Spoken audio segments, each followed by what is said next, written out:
80 शब्द प्रति मिनट शुरू। निःशक्तता एक ऐसी समस्या है जो मनुष्य के जीवन को अभिशाप बना देती है। विराम।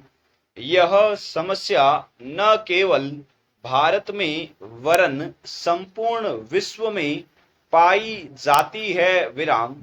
आधुनिकता का दंभ भरने वाले समाज में आज निःशक्तता विकलांगता को हेय दृष्टि से देखा जाता है। विराम। एक सभ्य समाज के लिए यह कलंककारी है। विराम।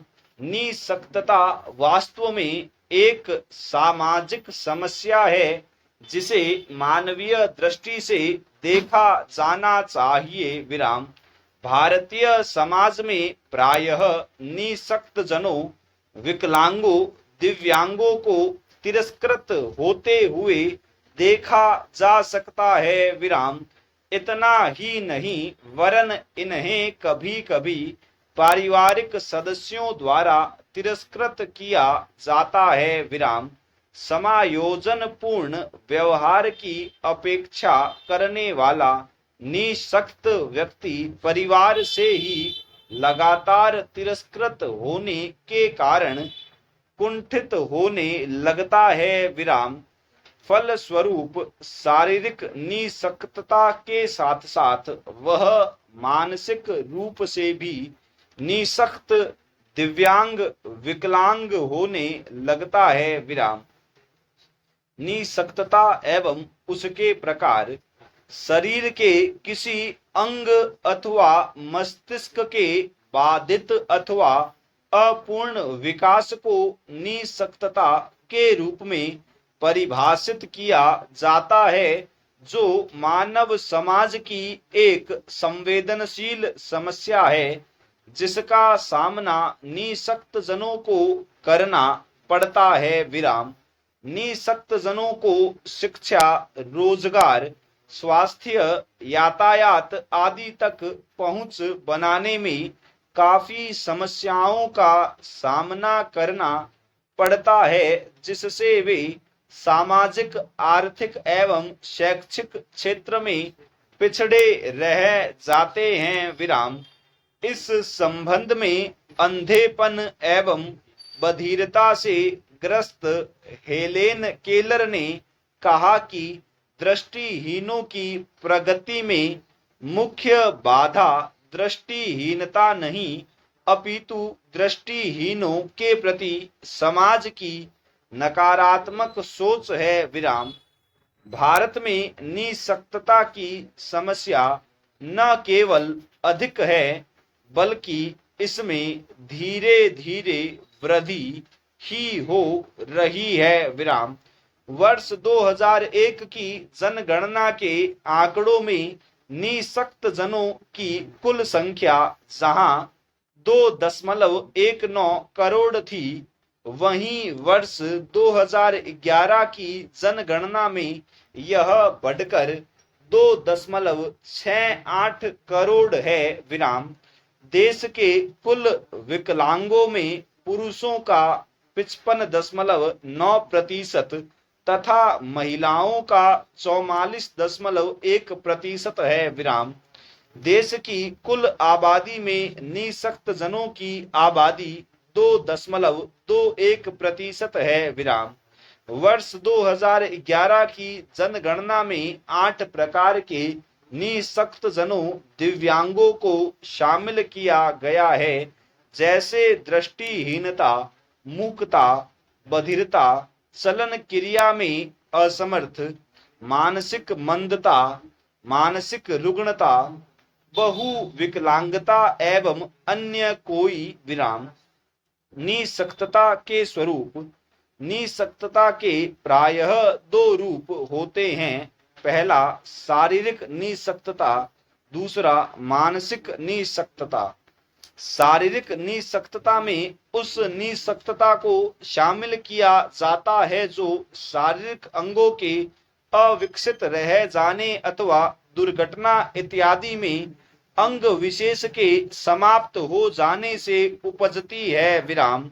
शारीरिक निशक्तता में दृष्टि बाधित निशक्तता, अल्प दृष्टि निशक्तता, वाक निशक्तता, श्रवण निशक्तता, सल निशक्तता इत्यादि उप श्रेणियां हैं, जबकि मानसिक निशक्तता की दो उप श्रेणियां हैं, मानसिक रुग्णता और मानसिक मंदता। विराम। वर्ष 1995 के पूर्व तक भारत में निशक्तता के अंतर्गत मानसिक निशक्तता को लेकर कोई प्रावधान नहीं था। विराम। वर्ष 1995 में निशक्त व्यक्ति समान अवसर अधिकारों की रक्षा और पूर्ण सहभागिता अधिनियम के लागू होने के बाद मानसिक निशक्तता को भी अन्य निशक्तताओं के साथ सम्मिलित किया गया। विराम।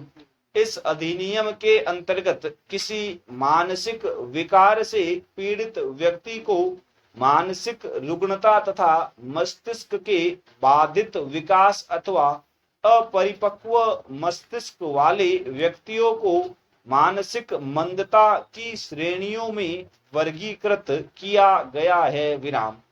संवैधानिक स्थिति। भारतीय संविधान में यद्यपि निशक्त जनों के लिए कोई विशेष अनुबंध नहीं है, तथापि प्रस्तावना में एक लोक कल्याणकारी राज्य की स्थापना की परिकल्पना की गई है। विराम। इसी के साथ नागरिकों में किसी भी आधार पर भेदभाव न करने का निर्देश दिया गया है। विराम। इसके अतिरिक्त संविधान के अनुच्छेद 41 में राज्य को वृद्ध, बीमार तथा बाधितों के लिए विशेष प्रभावी उपबंध करने का निर्देश दिया गया है। विराम। निशक्त जनों के सशक्तिकरण हेतु सरकार के प्रयास। सरकार ने निशक्त जनों के सशक्तिकरण हेतु समय समय पर प्रयास किए हैं। विराम। सरकार द्वारा मानसिक रूप से अस्वस्थ दिव्यांगों के लिए विशेष प्रावधान सहित वर्ष 1995 में विकलांगों के प्रति समाज के दायित्वों के निर्धारण हेतु विकलांग व्यक्ति समान अवसर अधिकारों का संरक्षण एवं पूर्ण सहभागिता अधिनियम पारित किया गया, जो वर्ष 1996 से लागू हुआ। विराम। इस अधिनियम के अंतर्गत दिव्यांगों के लिए शिक्षा, रोजगार, सामाजिक सुरक्षा के प्रावधान शामिल किए गए। इसके साथ ही समूह ग तथा समूह घ के पदों पर नियुक्ति में विकलांगों को आरक्षण देने का प्रावधान किया गया, ताकि उन्हें सशक्त बनाकर नई पहचान दी जा सके। विराम। इतना ही नहीं, वर्ष 1999 में ऑटिज्म, सेरिब्रल पाल्सी, मानसिक मंद बुद्धि एवं बहु विकलांगता वालों के कल्याण के लिए अलग से राष्ट्रीय न्यास का गठन किया गया, ताकि इनकी समस्याओं को सुना जा सके। विराम। इसके अतिरिक्त निशक्त जनों की आवश्यकताओं को ध्यान में रखकर केंद्र सरकार ने वर्ष 2012 में सामाजिक न्याय और आधिकारिता मंत्रालय के अंतर्गत दिव्यांगजन विकलांगजन सशक्तिकरण विभाग बनाया, जिससे इनके लिए अलग से कुछ पैमाने निर्धारित कर विकास में सहभागी बनाया जा सके। विराम। इसके अतिरिक्त निशक्त जनों के शैक्षिक अधिकार व अवसरों के उन्नयन की दृष्टि से राष्ट्रीय शिक्षा नीति 2015 महत्वपूर्ण पहल रही है, जिसमें शिक्षा व्यवस्था के सभी क्षेत्रों में दिव्यांगों को उचित स्थान दिया गया है। स्टॉप।